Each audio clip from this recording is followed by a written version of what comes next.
It's a great luxury if you can free yourself completely from an itinerary your first 2 days in a place. The sights are always going to be there, and they'll take on more meaning once you can set them in a context. So see if you can orient yourself those first 2 days without a GPS, using instinct instead. Getting the feel and the layout of the streets in some more natural way, feeling them inside your body.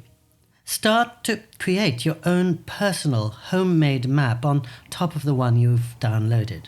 This is where you can get good coffee. This is the shop where you'd like to keep returning because the people are so friendly.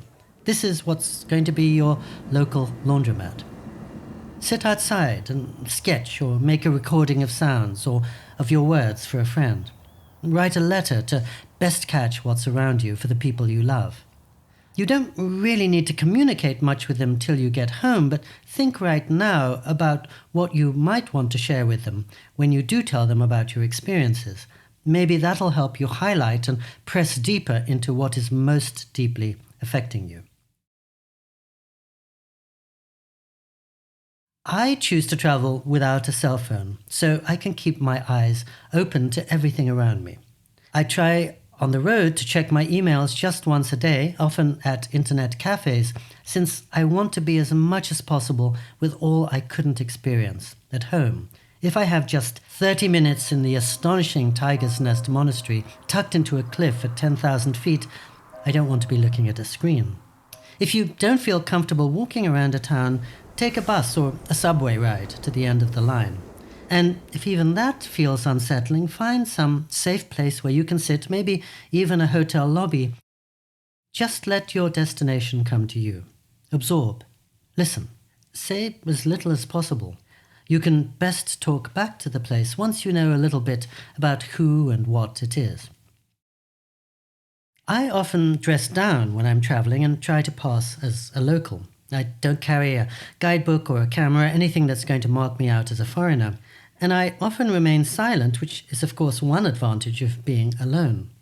In a city like Rio, where tourists are often quite tempting targets for theft, I simply put on my most tattered t-shirt and my most faded tennis shoes, and I leave all my valuables and my wallet in my hotel and just ride buses around the city.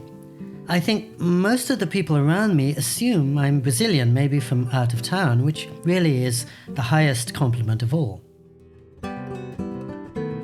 In the course of those 2 days of initial exploration, you'll probably start to develop a sense, as with a person, of which aspects most appeal or intrigue, how you may wish to spend many of your later hours, where you chime. The first time I ever went to Australia, I recognized much of the sensibility because I'd grown up in England, and much of the coastal lifestyle seemed somewhat familiar because I was based in California. But then I began to go into the interior, to Uluru and Alice Springs, and it was stranger and deeper, more powerful than anything I'd seen in Arizona or Utah or New Mexico. This was the Australia that was going to haunt me. This was the Australia that I could not find anywhere else and that would keep pulling me back. Probably the next part of this early experience comes when a stranger approaches you, especially if you're alone.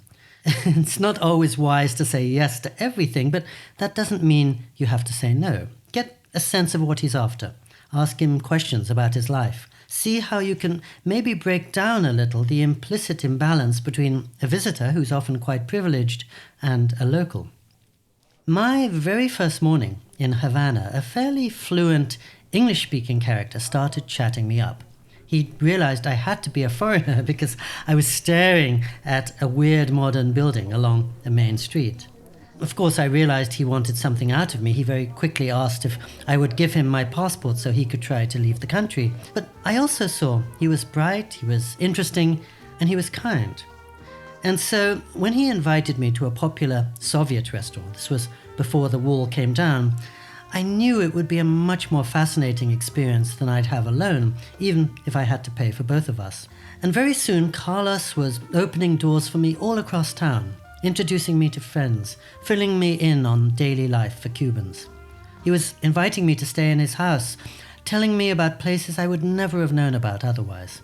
So every time I returned to the island, I started seeking him out. When finally he did make it to the country he'd been dreaming about all his life, thanks in small parts to my help, I started meeting up with him at first in New York and then in Miami. You're traveling, I think, to be exposed to things you'd never encounter at home. And in Carlos, I first got to know Havana from within, but then I came to see the America I thought I knew through the other side of the telescope, as a place in which homelessness was a shock, and supermarket abundance almost a miracle. I'm fairly shy and solitary, but in many places I visit, especially the ones that are really different from my own in terms of politics or economy, I soon gain more prospective friends than I know what to do with. And since I've traveled all that way to meet new people and to learn about them, I'm open in a way I might not always be at home. I say no often enough in my day-to-day life. Often I have to say no because I've got people to see and places to be. Away from home, I have the rare luxury of saying yes.